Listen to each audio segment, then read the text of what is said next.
ঈদের ছুটিতে বরাবরই ভ্রমণ পিপাসুদের পছন্দের তালিকায় শীর্ষে থাকে কক্সবাজার ও পার্বত্য অঞ্চলের দর্শনীয় স্থানগুলো। এবারও এর ব্যতিক্রম হয়নি। সমুদ্রের জলরাশি ও পাহাড়ি নৈসর্গিক সৌন্দর্য উপভোগ করতে দেশের নানা প্রান্ত থেকে ভিড় করছেন পর্যটকরা। আনন্দ উদযাপন নির্বিঘ্ন করতে পর্যটন স্পটগুলোতে বাড়ানো হয়েছে নিরাপত্তা ব্যবস্থা। এখন ঘরেই হবে বিয়ে বাড়ির পোলাও, যদি থাকে আকিজ এসেনশিয়াল সুগন্ধি চিনি গুঁড়া চাল। সৈকতের কলাতলি থেকে লাবণী পয়েন্ট, যত দূর চোখ যায় সব দিকে পর্যটকে মুখর।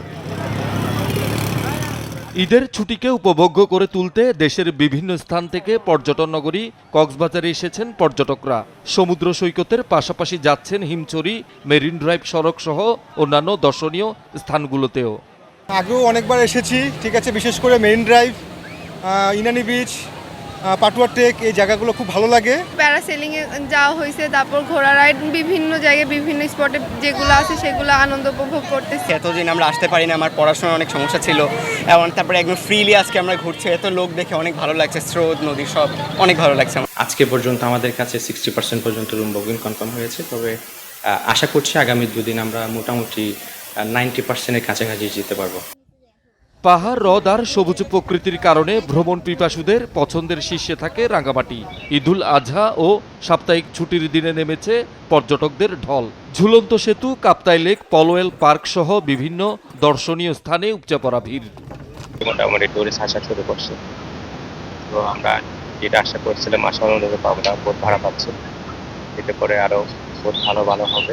আসতেছে, দেখা যাক সামনের দিনগুলোতে, আমাদের তো আশা আরো বেশি। খাগড়াছড়ির পর্যটন কেন্দ্রেও পর্যটকদের পদচারণায় মুখর। আলুটিলা ও জেলা পরিষদ পার্ক সহ বিভিন্ন স্পটের নৈসর্গিক সৌন্দর্য উপভোগ করছেন দর্শনার্থীরা। হ্যাঁ, অনেক ভালো লাগছে। আমরা এখানে আগে কখনো আসিনি, আমরা ফ্যামিলি ট্যুর আসছি। ঈদ উপলক্ষে আমাদের ছুটিতে আমরা সবাই মিলে এখানে ঘুরতে আসছি। এই পরিবেশটা এখানে আমরা ফার্স্ট টাইম আসছি। ঝর্ণাতে গেছিলাম, আর এখানে আসছে আলুটিলা গুহায় যাব, এখানে আশপাশে ঘুরবো। এখানে সৌন্দর্যটা সব থেকে মাশাআল্লাহ আর কি, খাগড়াছড়ি অনেক সুন্দর আর কি। বান্দরবানেও ধীরে ধীরে বাড়ছে পর্যটকদের আনাগোনা। আবহাওয়া অনুকূলে থাকলে পর্যটক বাড়বে আশা সংশ্লিষ্টদের। কেউ না আসলে বুঝতে পারবেন আর কি। তো হ্যাঁ, অনেক পাহাড় কেমন পান? পাহাড়ের টানেই তো আমরা বান্দরবন আসছি আর কি। পাহাড় না টানলে তার বান্দরবনে আসতাম। পাহাড়, নদী সবকিছু মিলায় বান্দরবন এক অসাধারণ হচ্ছে অভিজ্ঞতা। শহীদুল সুমন, যমুনা নিউজ।